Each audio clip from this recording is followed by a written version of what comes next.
Okay, chapter 30. We'll start off with India and go from India to, we'll start off with India and then go from India to Vietnam. India. Chapter 30, will it be on the next test? Bear with me a second. Yes, it will. Okay, my bad. This stuff I'm talking about now will be on the next test, so pay close attention. So this will be on Thursdays? Yes, again, mix up, folk. Mix up. You said this will be on the next test? This, yeah, this one too, yeah. This gonna be on this test coming Thursday? The test coming to Thursday, yes. Okay, I'll try to make sure I cover what you need. All right. In the late 1800s, pardon me, back up a bit. In the late 1700s, the British took over India. The Indian people were very discontent and wanted independence. The two men who fought the hardest for it were Gandhi and Nehru. The British said, well, we're willing to give you independence, but what about the places in India that have a Muslim majority? Gandhi's answer was, oh, no, we'll take care of that. Just give us independence. The British were not satisfied with the answer, so finally a British diplomat arrived in an airplane.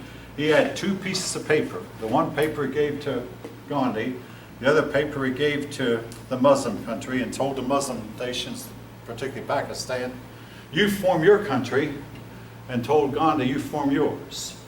This has led to a constant conflict between India and Pakistan, and India and Pakistan are constantly at war with each other, and each side accuses the other of terrorism. It is known that Pakistan has influenced terrorism activities in India. A big war followed between India and Pakistan in which neither side won. But during the war, there was the biggest tank fight in all of history. More tanks fought each other than had ever fought before.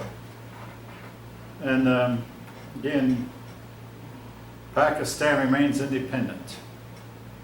Eventually, Pakistan formed two countries, Bangladesh. Bangladesh was the east side of India and Pakistan on the west. So Bangladesh was formed in 1971.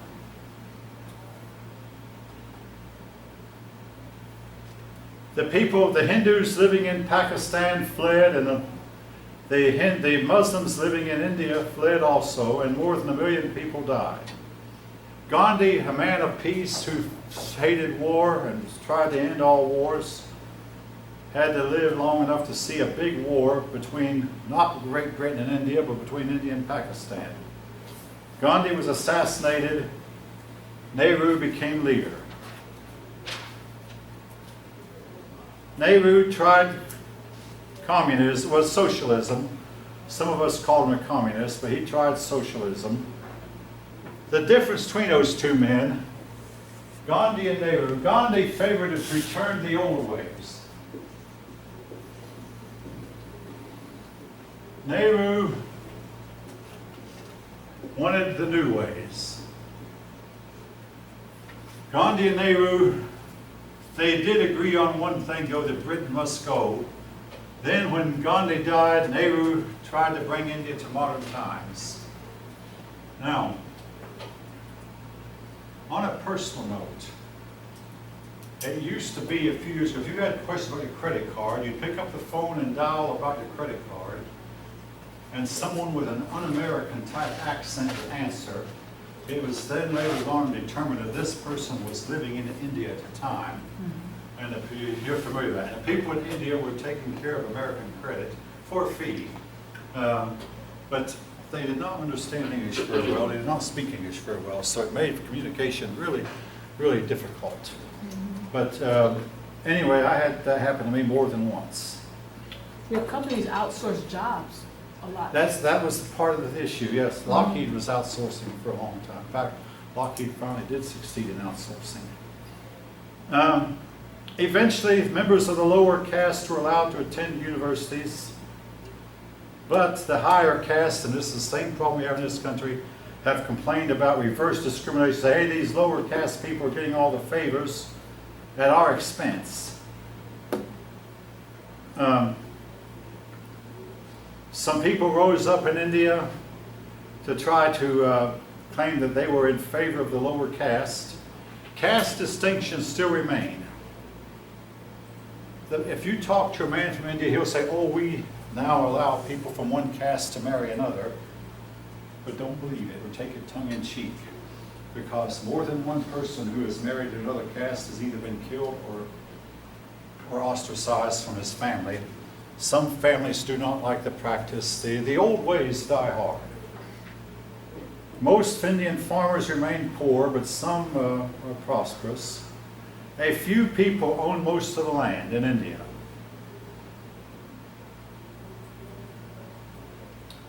You cannot get married in India without your family approving of it. If you do, you run the risk of being outcast. So you have to get approval of your family members before you marry, about whether your family likes the person you're marrying.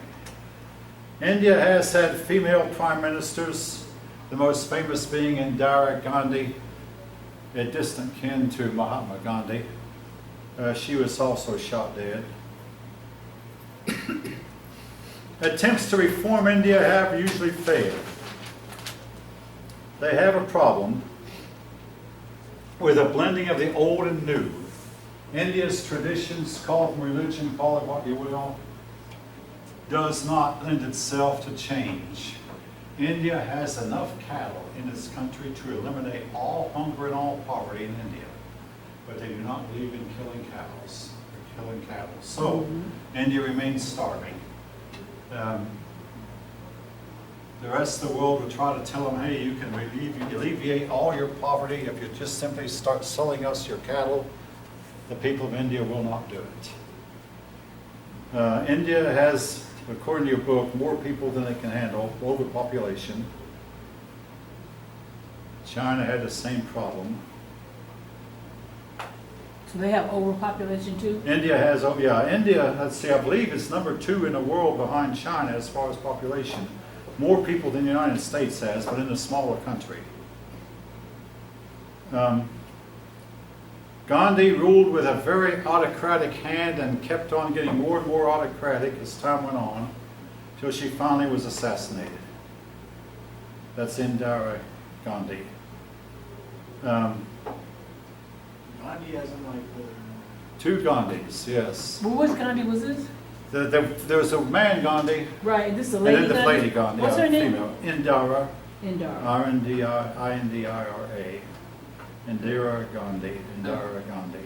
Based on the book, it said she had no relation with the... Yeah, that's controversial. There are persons who say that she got her name from some kind of connection, and some say there is no kin.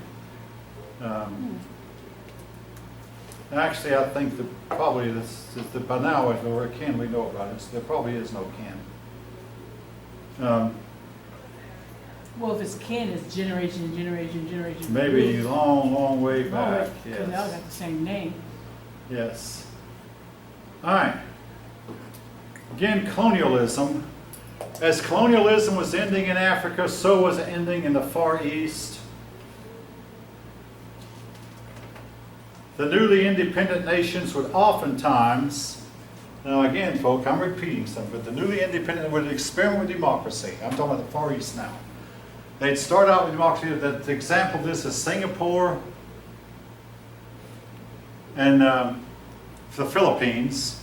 In the case of Singapore, lawlessness got so bad that the people there welcomed the dictator, and this dictator cleaned things up. In the case of the Philippines, same thing. Lawlessness got so bad that the people welcomed the dictator. The dictator's name was named Marcos. In the case of Singapore, the dictator's name was Liu Yan. And I think I mentioned how that Liu Yan resorted to public beatings or canings. In other words, where that he'd lie it down on a table, and a bamboo martial arts expert would use a heavy bamboo cane to strike you with a certain number of licks.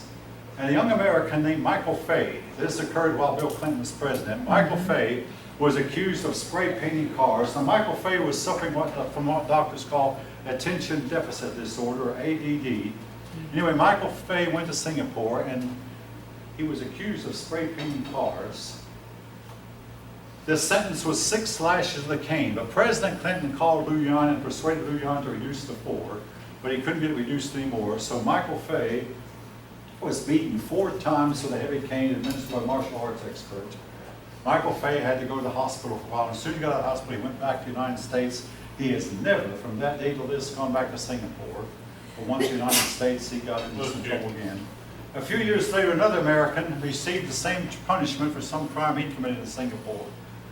So a lot of Americans are hesitant to go to Singapore, but nevertheless, it's been said in the land of Singapore today, even the women can go in the park and take a stroll in the park at night and feel safe. Liu Yan was one of the best dictators that you could have. His reign was not a reign of terror. He only killed people who deserved to be killed. He only caned people who deserved it. And everybody liked it because he made everybody feel safe. The honest, upright, decent, self-respecting citizen had nothing to fear from him. Okay, go ahead. No, I was just going to add that my husband used to be in the Navy, and so he was stationed in Singapore, and he was just saying how clean everything is, Yes. because they do have very strict. They don't allow chewing gum in Yeah, public. that's what he mentioned. He said they they don't allow chewing gum, and everything is so nice and clean. So, you know, and I remember that story about that young man being caned. Michael Fay, yeah. And when we think about caning, this is not, oh, let me just get a belt. No. And I'm just gonna take a belt. This breaks your skin. Right. And leaves you permanently scarred. Yeah. I mean, this is serious stuff, folks. But it turned out 38% of Americans, when polled, favored that. Why? You might say, why would we want that? Because American people are getting tired of having their flower beds vandalized, having their mailbox knocked over by a bunch of thugs or gangs running the streets and running wild. So a lot of Americans favor that here, even though it is not going to pass here until folk, things get worse. There's a saying, it will get worse before it gets better. The people of Singapore didn't want it either until they found they couldn't even walk the streets in the daytime without being clubbed, robbed, mugged, or whatever. And then today in Singapore, I mean, the women can stroll in the park at night and feel safe. The men are afraid to not be alone. The Far Eastern people, I mean, this is straight out of the book, folk. I'm going to quote, the Far Eastern people seem to function better under an autocratic dictatorship than they do under democracy. Straight out of the book. I mean, you might see the reason for the speech I made just with a break in it. These nations have a tendency to have corrupt governments. They have a lot of human rights violations. And again, one thing that benefited Bill Clinton was when it was found that the Japanese and Hong Kong and Korean stock market was corrupt. But these places have had a tendency down through the ages to have governments where that now Liu Yan was never accused of taking public money and putting it in his own pocket. I mean, if you can call any dictator good, he was a good dictator. Marcos, on the other hand, the Philippines, he brought some law and order to the Philippines, but he and his wife were accused of taking public money, tax money, and enriching themselves with tax money. And finally, Marcos had to flee the Philippines. A lot of students who have studied these nations have said democracy is not for these people. Here's the problem. The people start out copying Western-style democracy. The government becomes corrupt. There's a rebellion. The government becomes autocratic. Eventually, one government is overthrown, but a worse, more authoritarian government replaces that one. But prosperity, the new autocratic government brings prosperity. The people remain content. As order and prosperity are instituted, there is some relaxing of authoritarianism. This is typical of these southeastern nations. And again, Singapore is one example, super, super clean. Unlike a lot of other places in the world that are dirty. and where they keep law and order. And most of the people there like it. The alternative is chaos. Now, the Philippines, I want to comment on that a little bit more. Today, the Philippine government is determined to quench its drug issues. And they're using methods that are frowned on by the politically correct Westerners. But the Filipino people have said, we want you West to keep out of our business. We're making progress in fighting drugs. Basically what they're doing is they're violating people's civil rights by our standards of right. They're going in and executing and killing persons, some persons who are really suspected of drug peddling. But they're dealing with it with a very, very tough hand. And some people outside of the Philippines say, hey, this is wrong. The Filipinos say this is what it takes to clean up this kind of problem. We're determined we're going to clean up. I mean, I see this folk going on in the world. Brazil had elected president who's going to get tough with crime. Mexico is getting tougher on its criminals. And the Philippines is coming really down hard on its some of its criminals. There is a movement on right now for governments to crack down on crime and on corruption. And a lot of people appreciate the movement. All right.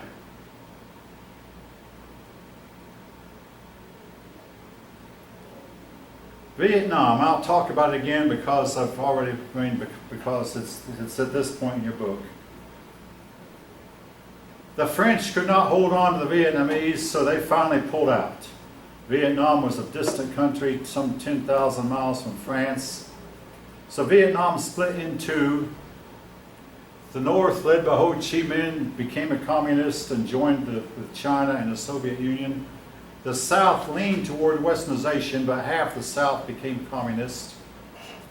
It was obvious that communism was going to take over all of Vietnam, so the United States moved in to stop the spread of communism.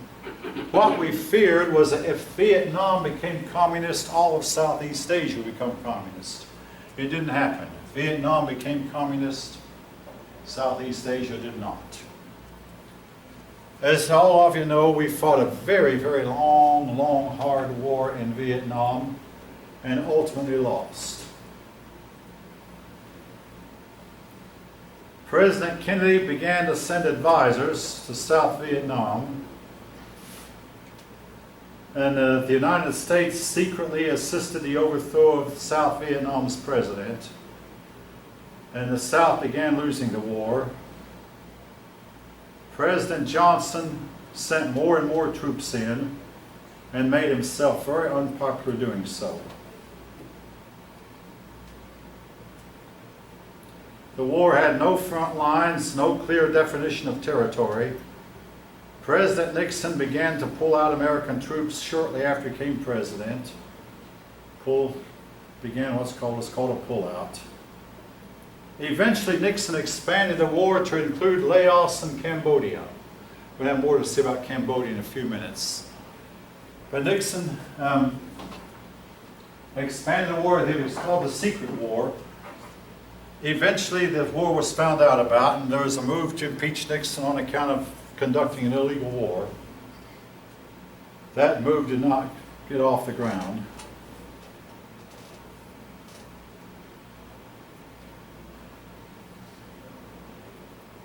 Eventually, a peace treaty was worked out between the United States and Vietnam, a treaty that Vietnam broke. A lot of American POWs were released, but there are many men in Vietnam missing in action. They're called MIAs, who are unaccounted for to this day.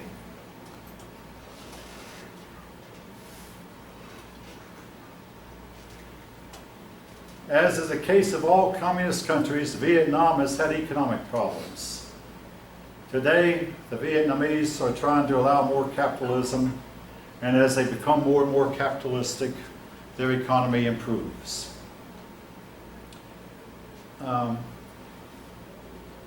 What more need I say about Vietnam? And what need I more say about communism? It has not worked anywhere where it's been tried. All right, now, Cambodia. You remember a few weeks ago we talked about the Enlightenment? Well, a man named Pol Pot went to Paris and studied in European colleges, and he studied the Enlightenment. One feature of the Enlightenment was that civilization had corrupted man, that mankind would be better off if he went back to becoming an animal, which is what he was. Pol Pot had studied Darwin and believed that man was nothing more than an animal. So what mankind must do was get rid of its trappings of civilization. So Pol Pot went back to Cambodia and formed the Khmer Rouge, and they took over Cambodia, and they killed 1/7 of the Cambodian population. Who did they kill? Anyone who was educated was killed. Anyone who looked like he was rich was killed. Anybody wearing glasses was killed. Glasses meant that, you know, hey, animals don't wear glasses, so we're not going to allow you to wear glasses. Anyone who was nicely dressed. Persons to survive learned they had to go to the countryside and take up farming, but they couldn't use machinery. They had to farm with, you might say, their bare hands or a few crude tools, and look poor, because these are the only people he let live, the downtrodden. This went on for a few years. Some people escaped Cambodia and actually went to the United Nations and told the whole world what was going on. The UN did absolutely nothing. The United States was not going to get involved in another Southeast Asian war, so the United States did nothing. And finally, of all people, Vietnam itself, a united Vietnam, moved in with its army, and they forced Pol Pot deep into the jungle, where several years later Pol Pot died. And they destroyed the Khmer Rouge and eventually brought peace to Cambodia. Now your book shows a picture of a bunch of skulls, human skulls. These were persons who were dug up after Pol Pot left. And in order to show that he killed, see, the Cambodia's population was about 7 million when Pol Pot took over. Pol Pot killed 1 million of them just for the crime of being civilized. He wanted his people to become animals because he believed this would make them truly happy. If it sounds crazy, folk, there's been a lot of other things that are crazy in the world today.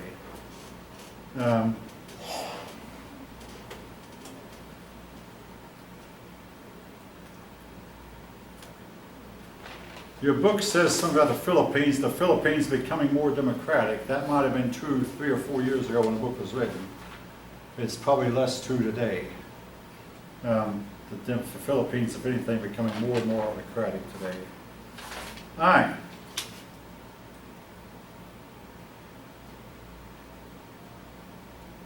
Indonesia.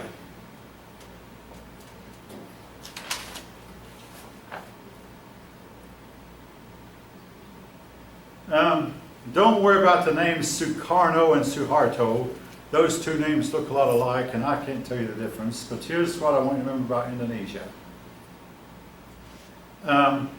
Indonesia started off trying to be a democracy. The communists came in and they started to take over. Now, here's the story, folks, that I wish could be repeated everywhere.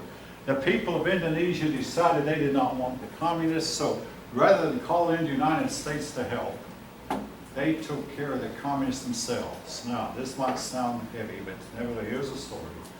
The people of Indonesia rose up and killed 100,000 communists. And communism has never made a comeback in Indonesia. The communists know that Indonesia doesn't want them, doesn't want it. So Indonesia is completely free of communism.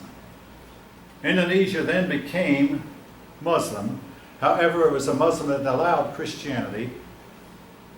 The Indonesian government passed a law that atheism was illegal, that everybody must belong to some religion. They allowed it to be Christianity or Confucianism, but it had to be something, not atheism. And there are stories that in some cases, the Muslims will actually protect a Christian church because you know that other Muslims want to destroy that church. And if they do, then all the Muslims will be blamed. So some Muslims actually will go in and protect a Christian church from being destroyed by other Muslims. Now, The year again, I believe, was 1997. Indonesia, along with Japan and along with Hong Kong, experienced a financial crisis brought about by corruption of government. Your book says Sukarno was forced out of power and Suharto took over. Suharto was a Muslim. The Muslim influence has been strong, but anyway, due to corruption in their banking and corruption in their stock market, Indonesia developed a financial crisis. You may not realize, folks, that Indonesia is like the 5th most populous country in the world. Let's see, now China is number 1, I believe. India is number 2. Now the former Soviet Union was number 3, but there is no Soviet Union anymore. So that leaves the United States like number 3 and Indonesia maybe number 4, something like that. If any of you know anything different, but Indonesia is one of the most populous countries in the world. So it's far away from us, and we think of it as being small, but it's actually quite heavily, densely populated. The government of Indonesia is somewhat unstable. There are still clashes between Muslim and Christian. I had the privilege to go to school with a couple of Indonesian students. Well, actually 4, 2 women and 2 men, and I talked to them somewhat. And yes, Indonesia did experience a Christian revival something like 45 years or so ago, and that's got Christianity a kickstart. And speaking of Christianity, there are persons who say that Iran has also experienced a big revival of Christianity. There have been more Muslims convert from Islam to Christianity in the last 100 years than there were in all the 1400 years previous to that. Come on. As more and more Muslims become discontent with their religion. Unfortunately, though, Christianity appears among the Muslims to be a religion where the women wear tight blue jeans and blue jeans with holes in them and things like that, and this turns a lot of Muslims away from the idea of Christianity. The very thing that would make them want Christianity, freedom for the women, also means the women behave loosely. All right.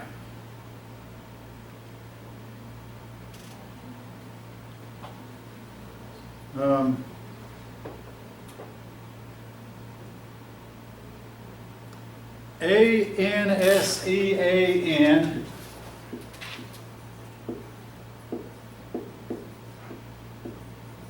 that's poorly written, but ANSEAN was formed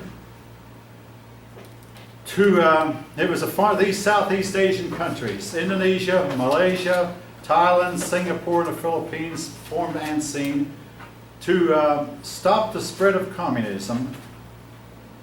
The organization started out weak, but has become more and more influential. Before this, the United States had formed SEATO, Southeast Asia Treaty Organization.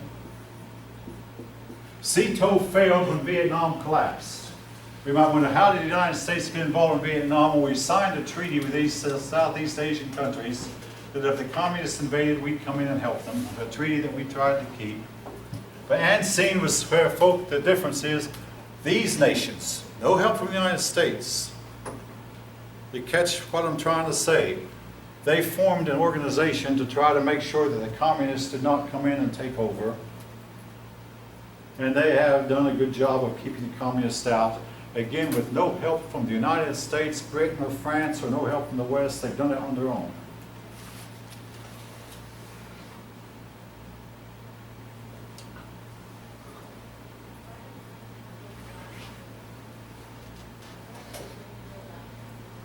All right.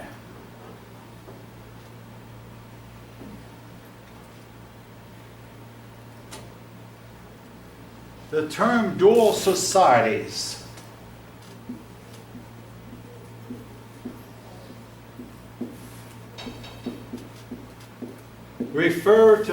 when used to the Southeast Asia, refers to the differences between villages and cities. You know, the villages are still somewhat primitive, their old way of living, no automobiles.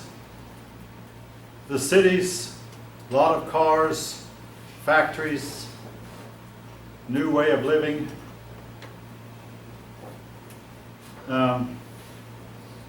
Southeast Asian countries have had problems with poor